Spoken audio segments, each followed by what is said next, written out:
Face caméra et en votre absence, il m'est dur de vous nommer. Mes chers compatriotes, mes bien-aimés concitoyens, mes amis ou mes compagnons, bref, vous tous qui êtes la raison de nos engagements. C'est en pensant à vous que je veux prononcer quelques mots, puisque j'en ai pris l'habitude depuis 12 ans, à l'occasion des cérémonies du jour du souvenir. Le contexte sanitaire a imposé à l'équipe municipale de repenser ce moment d'unité à l'occasion duquel, habituellement, nous invitons les anciens de notre commune pour un moment de convivialité. Cette année, ce moment de partage ne pourra pas être présentiel. Pour que chacun puisse s'y associer, la sirène communale retentira tout à l'heure en lieu et place de la sonnerie aux morts. Où que chacun d'entre vous se trouve, elle nous appellera à un moment de recueillement. Cette parenthèse rendra hommage à ceux qui, par choix ou du fait des circonstances, consacrent leur vie, parfois jusqu'à la donner, à quelque chose qui les dépasse et qui nous dépasse.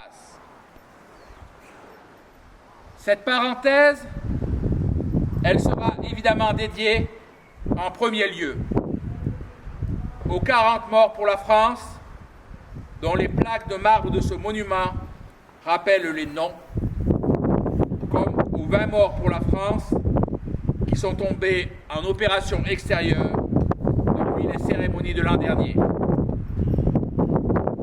Mais nous pourrons aussi les dédier à d'autres, notamment à des soldats sans armes, ou du moins sans armes de mort. Nous pourrons ainsi la dédier aux fantassins du corps médical, si sollicités en ce moment, du moins à ceux qui se consacrent à leurs tâches en restant éloignés des polémiques, bien loin de cette minute de célébrité si facile à obtenir par les réseaux dits sociaux. Nous pourrons aussi la dédier à ces bataillons de volontaires, militants associatifs, élus et bénévoles de tout genre, qui savent qu'une vie, ce n'est pas 365 jours par an où il serait loisible de jouir sans entrave. Par leur engagement muet, ils sont le sel de la vie, car ils sont l'essence même de l'humanité, donnée sans forcément attendre quelque chose en retour, juste parce que c'est juste et bon. Que les bénévoles qui sont restés actifs dans notre commune, dans un cadre institutionnel, ou le plus souvent de leur propre initiative, soient remerciés. Tout comme ceux qui préparent le retour du printemps. Cette parenthèse, cette année, nous pourrons surtout la dédier aux hussards noirs de Charles Péguy, à ces femmes et à ces hommes, des armées m'ayant à cœur de remplir la mission que la République leur confie, permettre à leurs élèves de devenir des citoyens. Rien d'autre que la volonté de remplir cette tâche n'animait Samuel Paty lorsqu'il s'adressait à ses élèves il y a à peine un mois. Il y a déjà une éternité. C'est ce qui lui a coûté la vie dans les circonstances affreuses que nous connaissons. Parce que les médias nous donnent accès à une masse inimaginable de données, et c'est à dessein que je n'emploie pas le mot information, certains pensent que leur simple consultation vaut éducation. Rien n'est moins vrai. Et les fanatiques ne s'y sont jamais trompés. Samuel Paty n'est malheureusement qu'une illustration française de ce phénomène. Il y a moins de 2 semaines, plus de 35 étudiants musulmans périssaient lors d'une attaque islamiste dans l'attaque de leur université à Kaboul. Dans nos sociétés, les enseignants ont un rôle paradoxal, qui est d'apporter le savoir tout en éduquant à un doute totalement nécessaire à l'usage de la raison.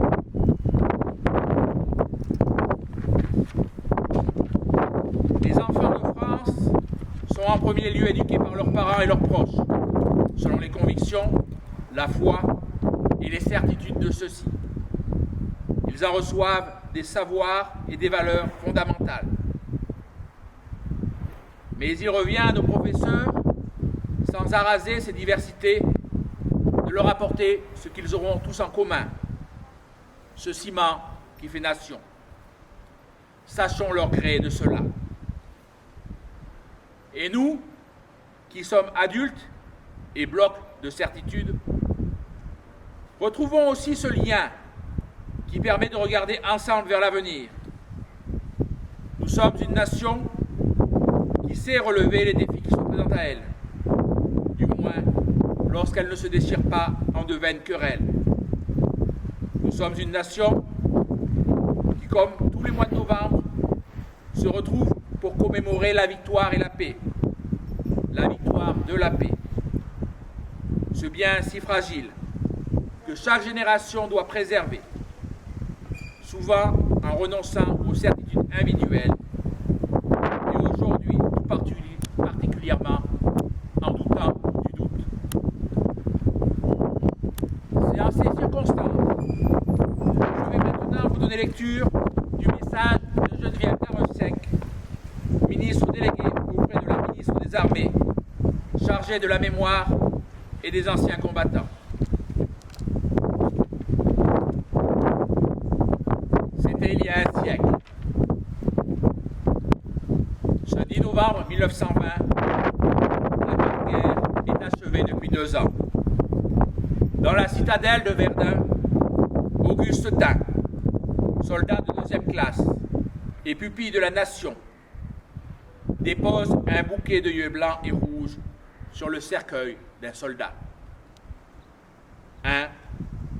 Parmi tous les combattants des Flandres, de l'Artois et de la Somme, du chemin des Dames, de la Lorraine, de la Meuse, un de ces braves, un des poilus qui participa à une interminable guerre, un de ces Français qui œuvra à la tâche incommensurable de la victoire, un parmi des milliers qui est devenu le soldat inconnu. Le 11 novembre 1920, le peuple de France l'accueille solennellement sous les voûtes de l'Arc de Triomphe. La patrie reconnaissante et unanime s'incline respectueusement devant son cercueil en saluant la mémoire de tous les soldats morts sous le drapeau tricolore. Quelques mois plus tard, il était inhumé. Depuis 1923, la flamme du souvenir veille, nuit et jour, sur la tombe. Chaque soir, elle est ravivée pour que jamais ne s'éteigne la mémoire. La sépulture du soldat inconnu est devenue le lieu du recueillement national et le tombeau symbolique de tous ceux qui donnent leur vie pour la France. Cet anonyme représente chacun de nos morts et tous nos morts en même temps. Cette mémoire vit également dans chacune de nos communes, dans chaque ville et village de France, dans chacun de nos monuments aux morts, dans chacun des cimetières, dans nos mémoires familiales. Elle vit dans l'œuvre de Maurice Genevoix, qui est entré au Panthéon. Le président de la République l'a souhaité en l'honneur du peuple de 14-18. Maurice Genevoix n'est pas entré seul dans le camp de la nation. Il y a en soldat des éparges, en écrivain, et en porte-étendard de ceux de 14. Il y a, avec ses millions de frères d'armes, ceux dont il a immortalisé le souvenir, l'héroïsme et les souffrances. Il y a, avec toute la société de la première ligne à l'arrière, mobilisée face à l'adversité, et qui a tenu avec une admirable endurance. 8 millions de soldats combattirent sous les couleurs de notre drapeau. Aucun d'entre eux ne revint totalement indemne. Des centaines de milliers furent blessés dans leur chair comme dans leur âme. 1 400 000 tombèrent au champ d'honneur. Nous ne les oublions pas. Inlassablement, nous les honorons. Chaque 11 novembre, la nation rend également un hommage solennel à tous les morts pour la France, ceux d'hier et de ceux d'aujourd'hui. Chaque année, nous rappelons leurs noms. Chaque 11 novembre est un moment d'unité nationale et de cohésion autour de ceux qui donnent leur vie pour la France, de ceux qui la servent avec dévouement et courage. En ces instants, au souvenir des événements passés et aux prises avec les épreuves de notre temps, nous nous rappelons que c'est tout un peuple, uni et solidaire, qui fit la guerre, qui la supporta et en triompha.